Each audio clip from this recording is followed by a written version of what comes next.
Ako štatutárny zástupca tohto občianskeho združenia, ak neviete niektorí, že som to ja neviem, prečo ste neprišli za mnou a nespýtali sa ma, Ruženka, prosím ťa pekne, ako je to s tými papiermi? My ich máme 1 500 000.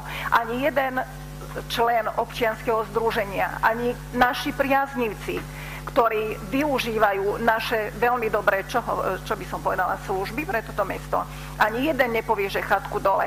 Ak nechcete jednať so mnou alebo s mestom, ja som ochotná vám všetky kroky vysvetliť úplne dopodrobná, vysvetliť, prečo nechceme tú chatku odstrániť, prečo ju chceme previesť do vlastníctva mesta.